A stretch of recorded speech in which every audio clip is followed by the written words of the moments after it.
સત્તામંડળ દ્વારા રાષ્ટ્રીય કાનૂની સેવા સત્તામંડળના નેજા હેઠળ ગુજરાત રાજ્ય કાનૂની સેવા સત્તામંડળના માર્ગદર્શન તેમજ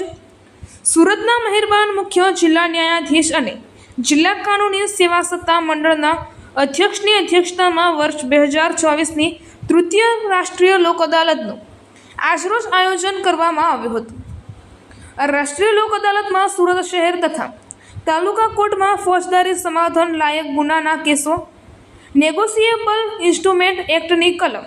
138ના કેસો, નાણાંની વસૂલાતના કેસો, મજૂર તકરાર કેસો, electricity and water bills non compoundable કેસોને બાદ કરતા લગ્ન વિષયક તકરારના છૂટાછેડા સિવાયના કેસો, જમીન સંપાદન રેફરન્સના કેસો, નોકરી વિષયક પગાર ભથ્થા અને નિવૃત્તિના લાભોને લગતા કેસો, મહેસૂલ કેસો, અન્ય દીવાની કેસો, ભાડા તકરાર, સુખાધિકાર, મનાઈ હુકમના વિશિષ્ટ પાલનના દાવા વગેરે કેસોનો નિકાલ કરવામાં આવ્યો। વધુમાં સીસીટીવી કંટ્રોલ રૂમ સુરત દ્વારા ટ્રાફિક નિયમોનો ભંગ કરતા હોય તેવા વાહન ચાલકોને મોટર વ્હીકલ એક્ટ મુજબ આપવામાં આવતા ઈ ચલણના નાણાં ઓનલાઈન તથા ઓફલાઈન માધ્યમથી લોક અદાલતમાં ભરી શકશે તેમજ સંભવ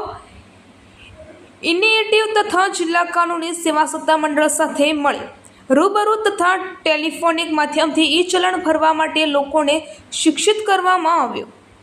આ લોક અદાલતનો લાભ લઈ બાકી ઈ ચલણના નાણાંની ચૂકવણી કરી દેવાથી ભવિષ્યમાં તે અંગે કોઈ કાયદેસરની કાર્યવાહી થશે નહીં, તો તેને પણ લોકો લાભ લઈ શકે છે। રાષ્ટ્રીય લોક અદાલતમાં કેસોનો નિકાલ થવાથી બંને પક્ષકારોના હિતમાં કેસનો ફેસલા થાય। જિલ્લા કાનૂની સેવા સત્તામંડળ સુરત તથા જે તે તાલુકા કાનૂની સેવા સમિતિનો સંપર્ક કરી પોતાના કેસ આગામી દિવસોમાં રાષ્ટ્રીય લોક અદાલતમાં મૂકી શકશે તેવી નામદાર સચિવ શ્રી જિલ્લા કાનૂની સેવા સત્તામંડળ સુરતની યાદીમાં જણાવવામાં આવ્યું હતું।